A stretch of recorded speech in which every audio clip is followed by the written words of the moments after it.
You're tuned in to the It's Real podcast with your hosts, Kayla Kallander and Andrew Yagi. Each week, we'll talk about what happens behind the scenes working full-time in real estate and share with you real-life stories, our successes and failures as we work to help consumers and industry professionals reach their real estate and real-life goals. Here we go. Welcome to episode 88 of the It's Real podcast. I'm Kayla Kallander, and I'm a mortgage lender. I'm Andrew Yagi, and I'm a real estate agent. Hey, Andrew Yagi, how we doing? I'm doing really good, Kayla. How are you? Good. Is that kind of like a Midwest thing to say? How we doing? How we doing today? How we doing? I don't know. It's a good question. It's not how y'all doing. How y'all doing? How we doing? I don't know. You look like you could be a little from the South today. I kind of feel like you've got a little poof in your hair up top. Poof? I've always had poof. A little bit more volume than normal, maybe. Do you remember the poof I had like in college? You have to remember the poof I had. I would back comb, and I would have certain, I won't name names, but people be like, I used to stare at your hair all the time because I always wondered how it got so poofy. It's all about the rat tail back comb. I'll teach you. I see you've evolved from there and have moved on to. Tried. I'm still poofing, but shout out. This is not like me trying to sell anything, but Color Wow has a great, for all the lady listeners, Color Wow. You spray this in your hair and it gives amazing volume. So I didn't use it today, but shout out to Color Wow. The official hair care product of Kayla Kallander. I guess you can get it on Amazon. So go to my Amazon storefront. You can buy it there. Fair enough. What's going on this week, Kayla? Oh, this week, weather-wise, it's beautiful. I mean, this is what we love about September and into October. It's just so perfect outside. I'm still seeing tons of people, outside with their dogs, constantly soaking up the last pieces of summer as much as possible. It's been really busy in Fargo, West Fargo, from the NDSU games to Westfest to just so many events. It's like this month is crazy busy with so much to do. And it's exciting to see the city come to life again because summer, it's so quiet. I don't even know, to be honest, what Fargo looks like in the summer here, but because I'm always at the lake, but it's bebopping. So, and with that comes people settling into schedules like we've talked about before, but also a lot of people are still wanting to talk about, what does it look like to get into a home before the holidays? So we're seeing an uptick in applications, things like that. But what about you? Awesome. Yeah, just still kind of trying to get into fall routines, especially with the kids being back to school and, diving into activities and, it's kind of nice because there's normalcy, but still also a rat race just as much with as much going on as they have. And yeah, obviously, I think we could say probably on the real estate side, we're back to a little bit more of a seasonal norm, which you could probably tell me if you agree with that. I honestly, from a first person perspective, I've never seen a normal market before, having jumped in the fall of 2020. But from everything I'm seeing, like when I look at statistics and when I look at articles and look at, the amount of inventory that we have, it kind of looks like things are getting back to normal for a spell, at least. Yeah. I mean, when we look to see what we thought 2025 was going to be, I think that, and I had a closing today, and one of the realtors said, I'm starting to see that we're going to pick up. I think 2026 will be really quite busy. He actually said like floodgates would open. But I think that we're seeing a more normal market. We're seeing people still be able to take their time and think about offers. We talk about in 2020, 21, you didn't even have the time to see a house. So there's still that balance. I'm still seeing seller concessions. We're seeing rates come down a bit so that it's a little bit easier to afford a property. It saves people a little bit of money. But Andy, we also have these refis coming in here, so the lenders, the title companies, the appraisers, they're busier now. So it's not just people purchasing. It's also, you've got this flood of refinances that are happening. And so, when you talk to a lender, they might not get back as quickly. An appraisal might take longer. So it's something to keep in mind if you're, getting in the market right now, wanting to buy, is that you still might have a little bit of waiting time just because everyone is busy with with both, not just purchase, but refis. So Mhm. yeah, but a little bit more balanced, I feel. Sure. Yeah, it's kind of, I mean, Mhm. I think it's kind of nice. I appreciate it just because, hey, again, like we talk, you've got buyers, which is obviously the bread and butter of your business that, we don't have to rush. We can take our time a little bit. Although I was talking to a fellow real estate agent who also has kids that go to my school the other day, and I could tell he was doing business as he was waiting for kids. And I said, hey, what are you working on? He said, oh boy, I've got buyers that they really wanted this property, but they've been hemming and hawing about it for 10 days. And oh, guess what? Now there's another offer on the property today. So Mhm. I'm maybe on your side, but it's a Yeah, double-edged sword too. So it if you is. do want to make a move, you don't have to act fast, but maybe act judiciously. Ooh, great word. And I have to ask now, as a realtor, as a listing agent, if you have someone that comes through your house that you have listed, Andy, and they're like, we're going to think about it. Do you then tell them if another offer is like coming in? So like, hey, yeah, just let me know if another offer comes in. So does it happen where these people that are looking are now like, oh my goodness, I need to act because I found out there's another. So would they have even acted had that other offer not come in? Like, tell me a little bit about that. Like, what's the protocol? Yeah, that's a good question. So, I mean, ultimately, it's up to the sellers. Like, we don't have to Mm-hmm. let anybody else know. We generally talk, though, about common courtesy as well, Mm-hmm. and just let other individuals know if there is an offer. And again, like if I'm going to work in the best interest of my sellers, I want to get them as many offers as possible and get some Yes. competition. So, I haven't ever had a seller that's told me, no, I don't want you to let other parties know that there's an offer on the table, because again, that Mm-hmm. that would be you know detrimental to them. Now, if they told me that, I'd have to, be obedient, to them, as that's Mm-hmm. one of the duties as a real estate agent. But yeah, generally we're sharing it with the other parties and hopefully Mm-hmm. trying to get some excitement. And it is crazy, even in the case of this agent I just mentioned, how Mm-hmm. we see properties sit and sit and sit, and so everybody thinks they have all the time in the world, and then all of a sudden we end up with multiple offers. And I mean, I could tell you countless similar stories where nobody has been interested until obviously multiple Mm-hmm. people are. Mm-hmm. Yeah. And I mean, it's one of those things where yeah, take your time, but also act swiftly too, because then you're in Mhm. multiple offers. And I know this is a big decision, but I think that's where clients just really need to make sure that you're ready if this is the house to move quickly so that you're not put in that Mhm. situation. But it's tough. It's tough. Well, and ultimately it's on, again, having a good team of professionals, a real estate agent, a lender as well, among, many others in your life, to kind of give you good guidance, to let you know what the market's doing. Most of the time, every week we follow up with our clients, Kayla, and, sometimes that's via email, sometimes via text message, sometimes with a phone call or in person. But today I did the majority of my follow up, as I usually do on Tuesdays, as Monday's generally kind of a catch up day, and had a lot of great conversations with a lot of our sellers, because, hey, the market has slowed down to a Mm-hmm. more normal pace. And again, Mm-hmm. it's even hard. I tell people it's often hard, even for us as agents, to kind of, grasp that, let alone the consumer, because everything's just been go, go, go. Yeah. So it's interesting, but also brings up uh, kind of what we do as real estate agents. I saw this meme online the other day, Kayla. A real estate agent, a noun, a full-time psychologist who shows houses every now and then. Amen. I mean, it's emotional. I'm sure you feel like that probably on almost every transaction.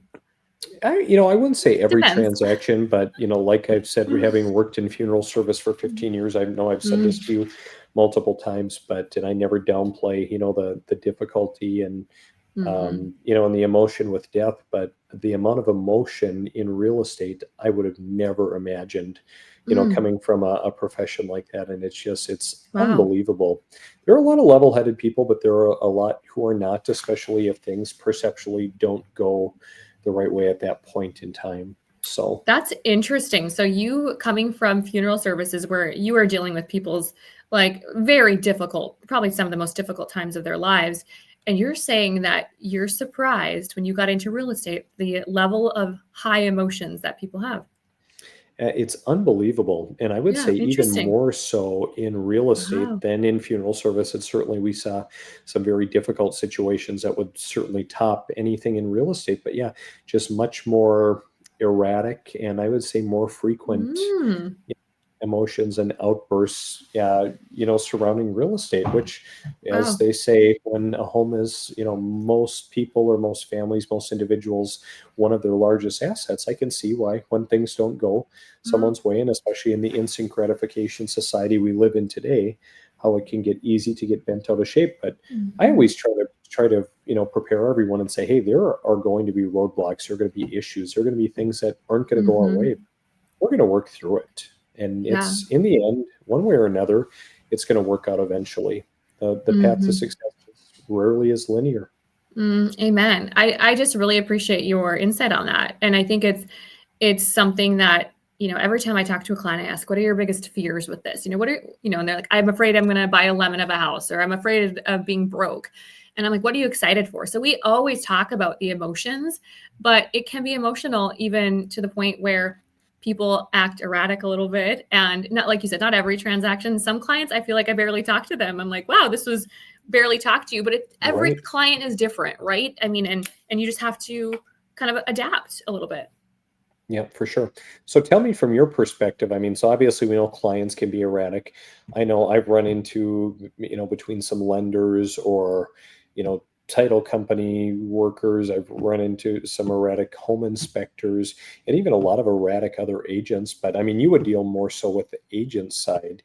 You have Mhm. to have some stories or some experiences or maybe some frustrations.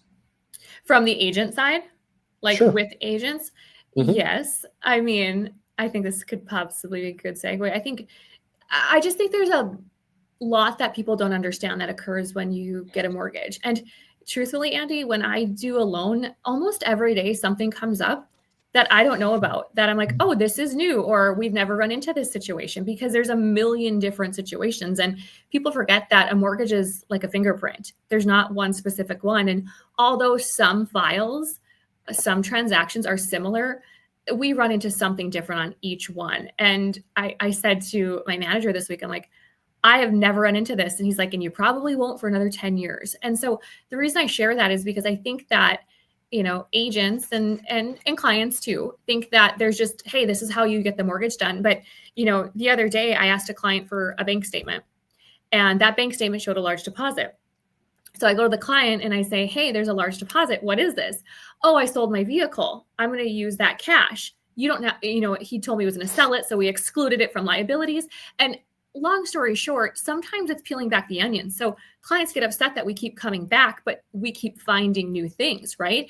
Now, the agents might hear from the client, well, Kayla keeps asking for stuff, so sometimes the agents don't even realize that the things that we need to go through. So I think there's still a lot of just, it's like push button get mortgage. It's not that easy. It's not like Instacart.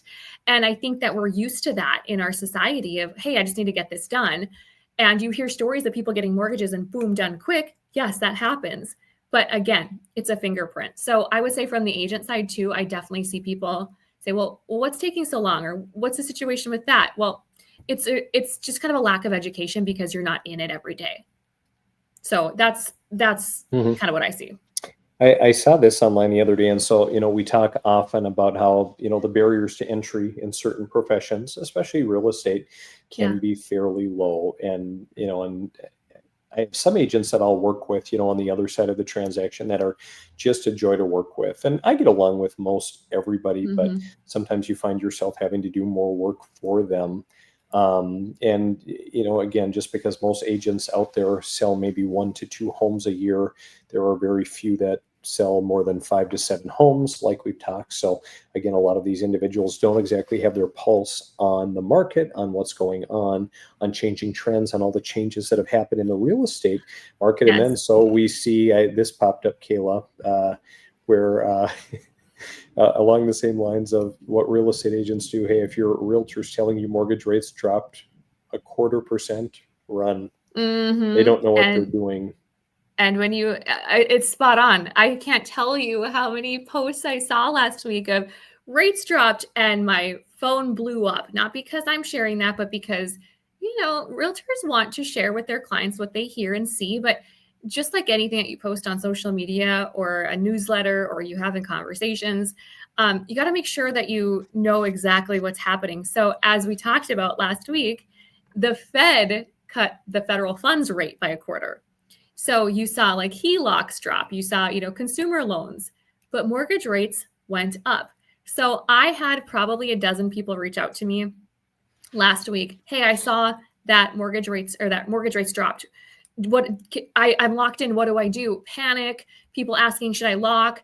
And a lot of them saw because their realtor shared that. So yes, that's true. The Fed dropped rates, but it didn't impact mortgage rates. So I want to caution, like anytime as a client, if you are listening to, I don't want to say just realtors, but anybody that's not your mortgage lender, you need to make sure that you connect with your mortgage lender and understand, because sometimes we're seeing realtors post these things and it causes a lot of confusion.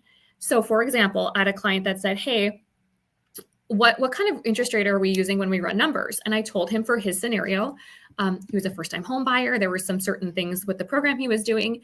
And he said, well, my realtor said to use X percent though. Well, that realtor is not looking at mortgage rates every single day. They move continuously throughout the day. She doesn't know his credit score. She doesn't know what he's putting down. And so the client was very confused, almost to the point where he didn't know who to trust.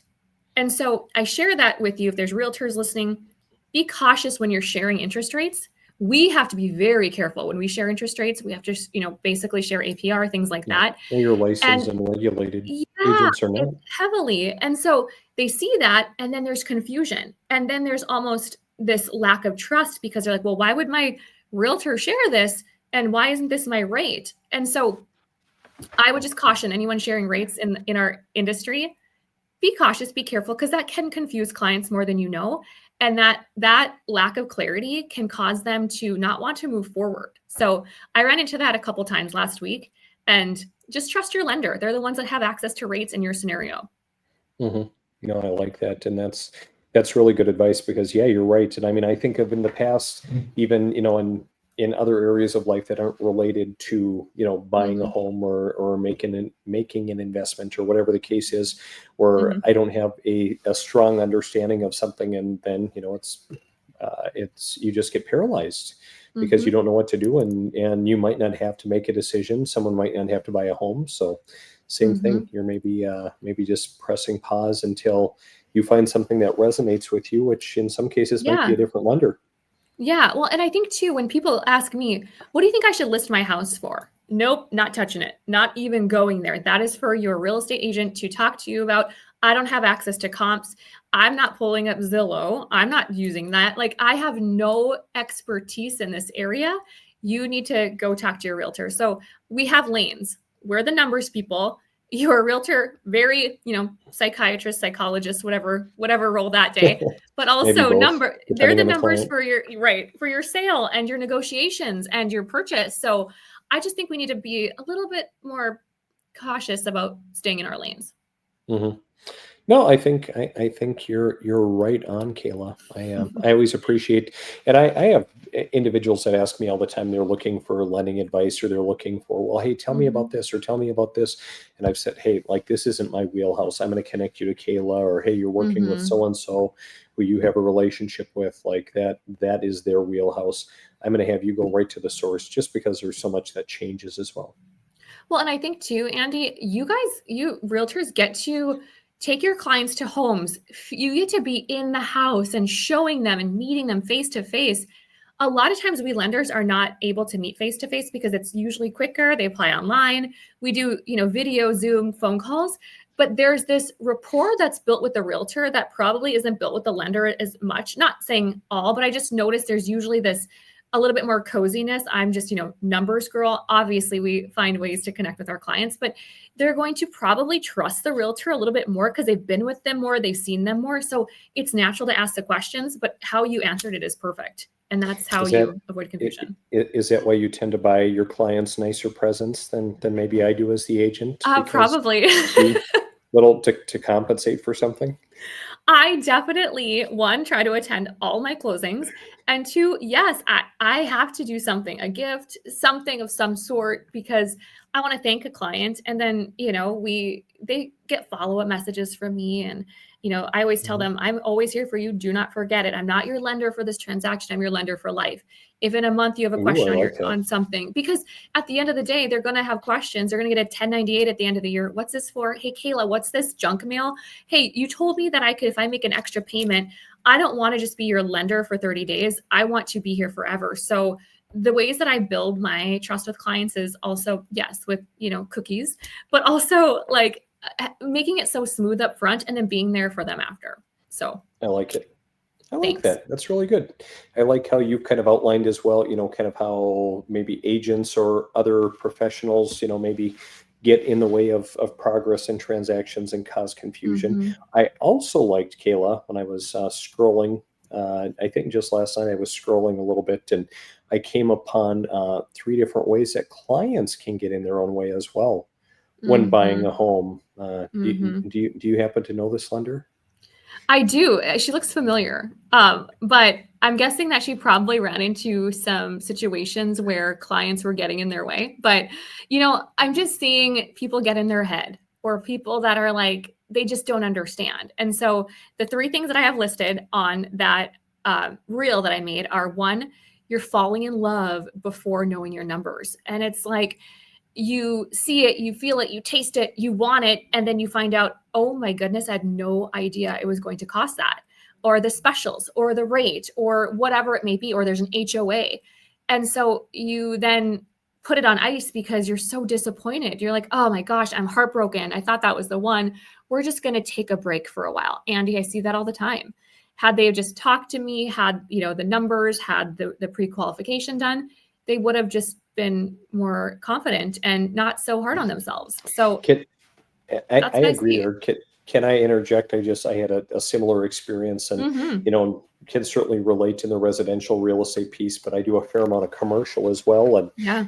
have some individuals I'm representing and they have a tenant who's looking at putting a certain type of business into this space and is just so eager to get a lease signed. Like, hey, let's get this lease signed.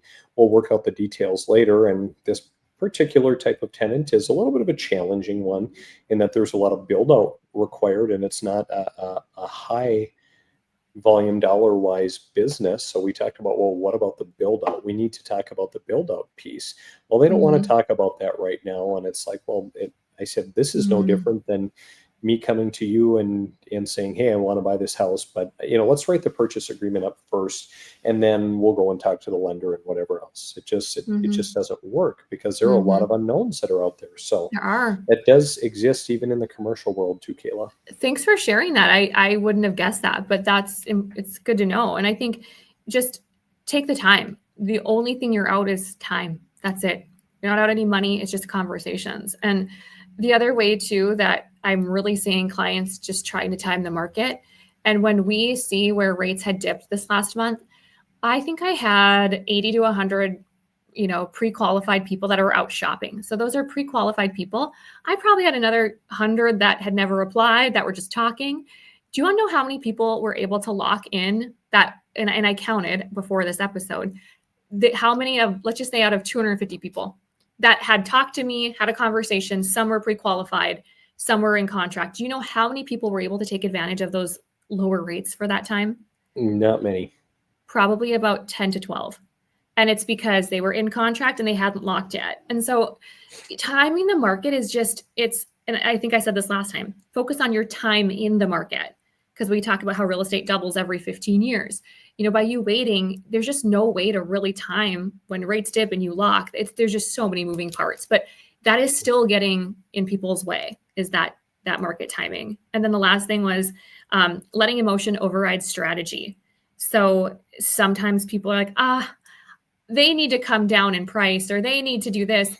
And then I break it down for them and I say, do you know that $2,000, if they don't come down $2,000, you're walking away from $12 a month more in your payment. So is it worth $12 more per month? Like, you got to, you got to not be so picky. Now, that's not every situation, but I had a client walk away from a contract this week. I don't know the details. I haven't talked to the realtor yet because it's so fresh.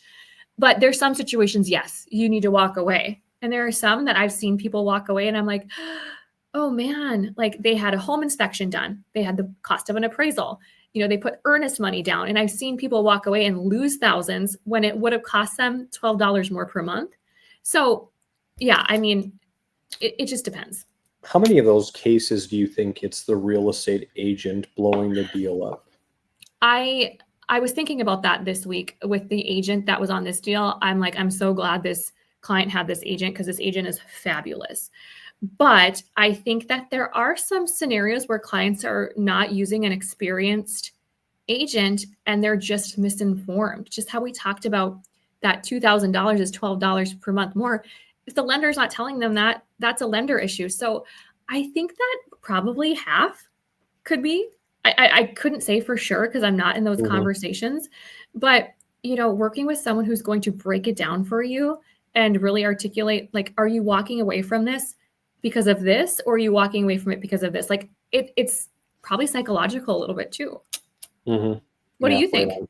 No, just from being on the listing side, there are a lot of times where it has been the other agent. Granted, I've had some deals that we've been close to Armageddon on, and the other agent has done a great job and really come through. But a lot of it is just, again, providing thoughtful guidance to the client. And I know obviously as a top lender, you're doing that. I certainly do my best to do the same for my clients, Yeah. and just really, sometimes giving them a little space, the ability to sleep on it, but then also sometimes you've got to be really frank with people. And I Hmm. think, kind of like you talked, in the market now, you're still seeing a fair amount of concessions. You're seeing people get better deals.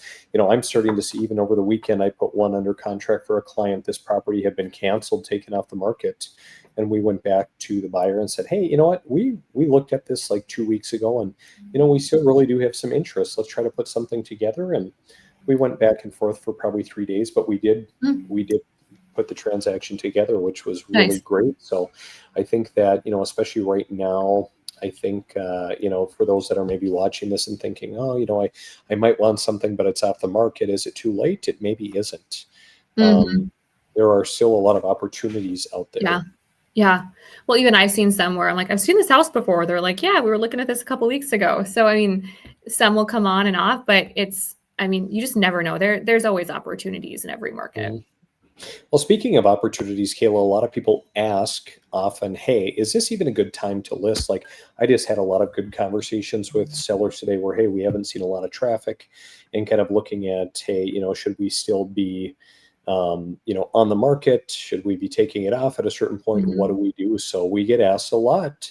And Zillow just covered this, Kayla. When is the best time to buy a house? Can you guess? Mm. It obviously depends a little bit on where you live. Mm. But Okay. September. September? September. September, maybe. So it says late summer and winter often bring less competition and more room for negotiation. Mm. Spring and early summer have the most listings, but also the highest competition.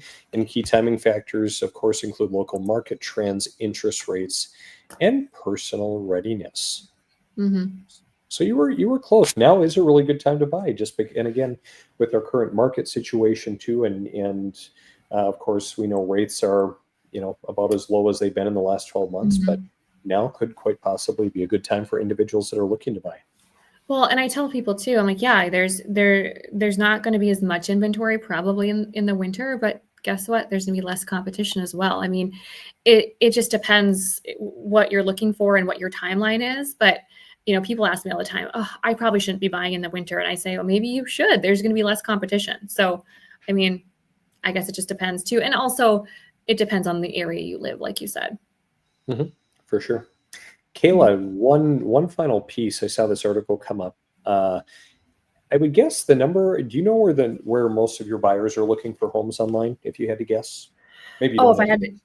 if I had to guess, Zillow, Zillow, yeah. Zillow. I would say Zillow. Zillow, I think, is the top. And Zillow's in the Mhm. news again. I don't know if you saw this article, but talking Mhm. about how Zillow is getting sued over deceptive practices. And so basically, what this is asserting is just that Zillow basically has a corner on the market. And when you go to Zillow, you're going to tour a home, a lot of people think they're reaching out direct to the listing agent when really Zillow is farming that lead out to an agent that's paid. There are some agents who are in what they call their flex program, who pay Zillow a 40% of the commission, kind of a referral fee. Kind of behind the scenes, and that's not disclosed. So that's what this Mhm. individual is saying is another one of Zillow's deceptive practices. And I can kind of relate to this a little bit. I was a Zillow Premier agent at one point and did well with their program. Now we don't pay Zillow at all, but I've had individuals that have reached out to me, Kayla, and said, "Well, boy, Andrew, I reached out to you, and you never responded to me." And they thought they were reaching out to me via Zillow, and they were getting Mhm. farmed out to, I mean, God knows who, as far as an agent goes. Wow. So they say, contact agent, I want to see this property that Andy's got listed. Hey, Andy, I'd like to see this property. That goes or was going somewhere else. Yeah, They think that they're waiting from you. They maybe do hear from someone, but they don't maybe correlate it. And right. that looks bad on your reputation. Oh, Yeah, for sure. So it's kind of interesting. So Homes.com, a competitor out there, they route any leads in theory to, whoever the listing agent is. Although, I mean, obviously everything's pay to play out there. But I guess the point of this, Kayla, is just for those that are watching this, if you're using Zillow, often Zillow's a great place to look. But just know that you may not be reaching out to who you're trying to reach out, kind of through their platform. Mhm. And there is a lot that goes on behind the scenes that does ensure Zillow kind of stays the market giant, especially Wow. financially. Well, and Andy, should clients trust Zillow for what they share is the value of their home? You mean the Zestimate, Kayla? The Zestimate. Yeah, so zesty. I would say it depends. I would say, like, if you're living in, like, let's say you're living in Houston in a neighborhood, and hey, there are 15 similar homes that have sold. The value is actually going to be pretty. It's going to be pretty on point. Out in rural America, they do their best based on public records and perceived comps, but it rarely is ever spot on. Although, hey, it's one more data point that we can look at, in addition to some other pieces, just as we're looking to formulate a price. Because, again, we when we're listing a home, or even if we're buying a home, we want to, of course, selling get as much money as possible, but we also want to, when we're buying, make sure we're not overpaying.